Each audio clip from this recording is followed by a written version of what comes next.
So we get into Sangiovese and its clones. It's really, again, hard to fathom the influence of Sangiovese in Italy. We just assume that it's everywhere. And for the most part, it is. It's the most widely planted grape varietal on the red side in Italy. Over 70,000 hectares planted in Italy. It is over 10% of the vine plantings, and it's grown in 17 of the 20 regions. The really critical piece here is it is in so many DOC and DOCGs around Italy, 388 total between DOCG, IGT, and table wines.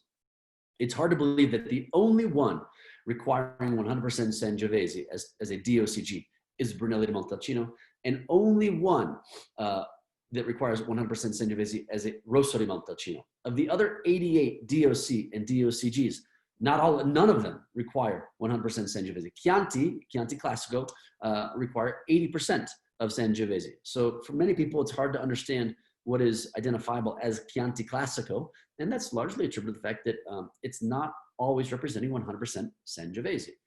In fact, there's a big movement from some really influential folks, I think very intelligently, in the category of Gran Selezione in Chianti Classico, which is now one of the more important tiers, recently debuted to the US and around the world, just around, I think, 6 or 7 years ago.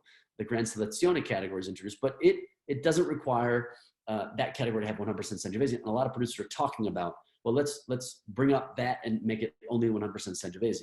And also you see that in the Alliance Vinum and Montepulciano for Vino Nobile, trying to establish crus of 100% Sangiovese to reflect the terroir of the area. And again, I think also compete with what is a really growing consumer awareness to Brunello di Montalcino and its level of importance for identifying Sangiovese's quality on the world spectrum. In the 1980s, again, that quality movement really took over. Chianti 2000 was this really interesting thing put on by the consortium of Chianti Classico, which delivered over 80 different clones of Sangiovese. This took 16 years. And the real interesting part here is, why would you develop clones? Well, in this movement of quality over quantity, you have to think about the impact of lower yields in vineyards, the idea of delivering the highest quality grapes you can from Sangiovese. And in many circumstances, you found producers finding the healthiest vines in their fields and doing a massal selection, basically grafting some of their vines onto other vines throughout their vineyards. And because they thought, sort of Darwinistically, that these vines perform better in my vineyards, in my terroir, I want to create more opportunity for this vine to have a bright future in my vineyards and protect against the other ones that are more susceptible to disease or the influence of rot with the spacing of the bunches. And so this is sort of the natural way of doing clones. You're basically selecting this massal selection to select budwood in vineyards and then graft it onto other vines so that budwood really becomes more developed in your vineyards and really creates strong vines of specific terroir.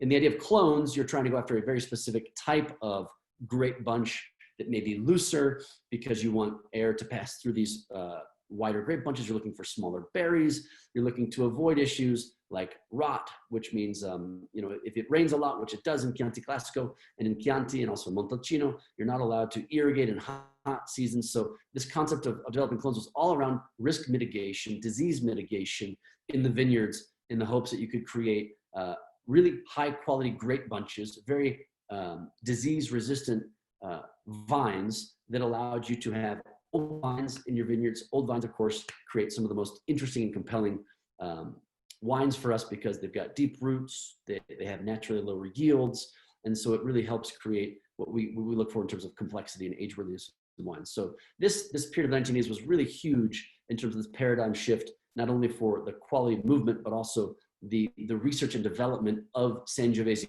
clones in and around the area of Tuscany. And then, of course, as I mentioned, Brunello di Montalcino and Rosso di Montalcino. A lot of this information came from Karen O'Keefe's book, Brunello di Montalcino, which is a wonderful resource for folks as they look to expand and learn about the area of Montalcino. Here's a good look, just a very simple chart provided by Wine Folly around the various denominations of Montalcino. You'll see Rosso di Montalcino requires 1 year of aging. You can age a Rosso di Montalcino in 100% stainless steel. Not many people know that. Some producers have views on it where they want a young, approachable style of wine.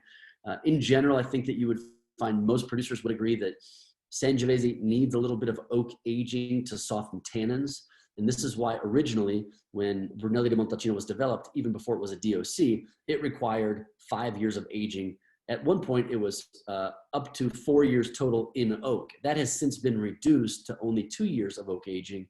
But really, you will see a lot of producers, the old school producers, those that are rooted in tradition, really going for 2 to 4 years, more leaning towards 3 and 4 years of oak aging, because again, they can put that wine into bottle that is more approachable, has gained incredible complexity through the oak aging process, typically oak neutral, large botti, which are these very tall casks that are made from Slavonian or French oak that are pretty oak neutral, meaning they don't give a great influence of oak flavors on the wine. They're there basically to allow the exchange of oxygen to the wine and soften tannins and really create complexity as the wine ages. Again, Riserva is 6 years total aging, but the Normale is 5, 2 years minimum oak aging for Brunello di Montalcino. Then you see the Cent'Intimo and the Moscadello di Montalcino. Cent'Intimo is a new category, a new DOC in the area of Montalcino. This is sort of come out of, in my opinion, came out of Brunello Gate when they discovered many different types of international varietals in the area of Montalcino. And I think they wanted to give the producers of Montalcino an out on making a wine that wasn't IGT.